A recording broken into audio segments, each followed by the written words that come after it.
is capable of leading the Dolphins to the playoffs on his own?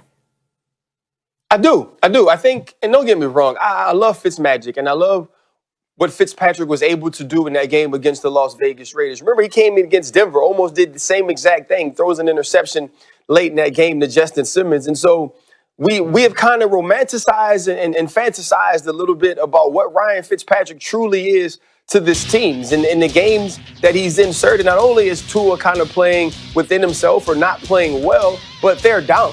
And they're down because they're playing a better team. Well, I expect Josh Allen and Stephon Diggs to be sitting next to me watching this game, or somewhere up in the suite, or maybe somewhere holding a tablet. I don't believe that those guys are going to play. And let's not forget, during the 6-2 run that they've been on with Tua Tagovailoa as the starting quarterback, he's taken not just the majority of the snaps, but over 85% of the snaps, over 90% of the snaps. And so though we enjoy seeing Ryan Fitzpatrick come in the game and throw the football around and move this team in critical moments and have some fun, Tua Tagovailoa has been the quarterback of this team. He's been the starter. He's been the leader. And we have seen him play good football so impressively sometimes that we talk about him being the franchise guy of the future. We say that they got it right with this pick. And so to me, I think Tua has everything he needs in this situation. I think he's shown he's had this type of medal before in college, and he'll show it again against a Buffalo Bills team that's already clinched their playoff position.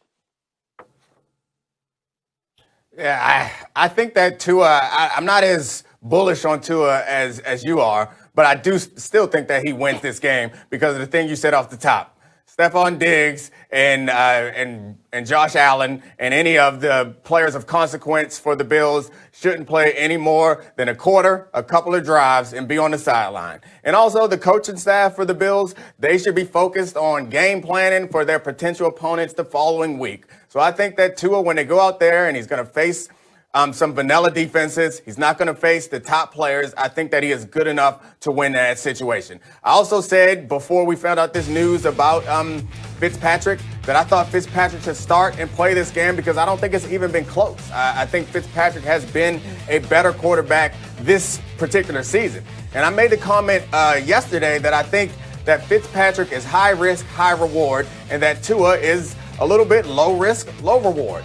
I think I was wrong. I was right about Fitzpatrick, but I think Tua is a little bit more high risk, low reward. I was listening to, I think it was the Pro Football Focus podcast yesterday with Sam and Steve, and they were talking a bunch about the turnover-worthy plays. And that prompted me to go back and look at Tua's games. And it's not about the amount of fumbles he has that he loses or the amount of interceptions that he throws, because that is luck.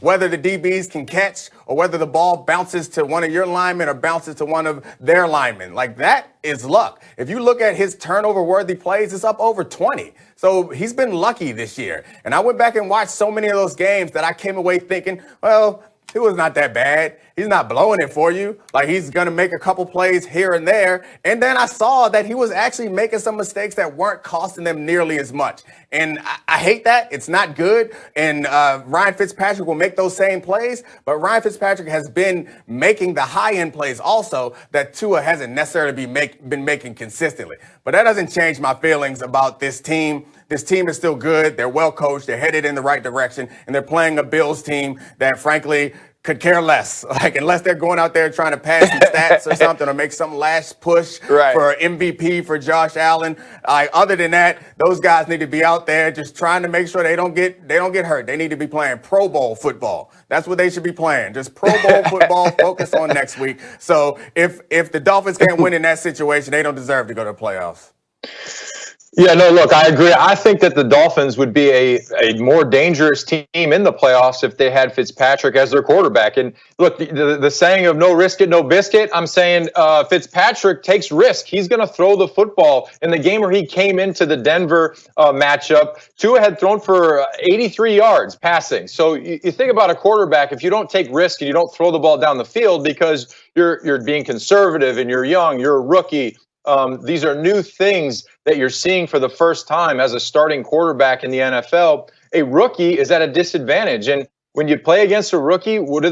They make rookie mistakes. They don't take risks. They don't throw the ball in the coverage because they're afraid to turn the football over. So, yeah, he has 10 touchdown passes and 2 picks. I get it. But how many more throws downfield does he not complete because he doesn't want to take the risk of turning the football over? Right. And when Fitzpatrick's in the game, guess what? He's throwing the ball down the field, just like the Vegas game. He's taking risks. He's getting hit in the face, throwing the ball down the field, and helping the team win. So, do I think Tua is the long-term solution for the Dolphins? Yeah, I think he's going to be a great quarterback. He's got to learn the position. He's going to be better. But without Fitzpatrick on the sideline, I feel when you watch them going to the sideline, Fitzpatrick sitting down, showing Tua some things on the tablet. He's showing him the coverages. He helps him during the game. So I think it's good. It's not going to help Tua in this matchup, but I still think the Bills are going to rest their players. Dolphins are probably going to win this game. But moving forward, I think Fitzpatrick gives them the best chance of winning in the playoffs. Guys, as opposed to you also got to realize this, right? Some of the conversation that goes on with these teams. When you're playing with Ryan Fitzpatrick, and it might be no risk it, no biscuit, but we know that he could turn the football over even though he pushes it. When you're inserted, the conversation goes, okay, you're here to protect the ball. You're here to make quick decisions. You're here to make sure that this offense doesn't go wrong because of turnovers, because of bad decision making, because we have a championship defense. Like that's the type of talk that you're given. It's kind of like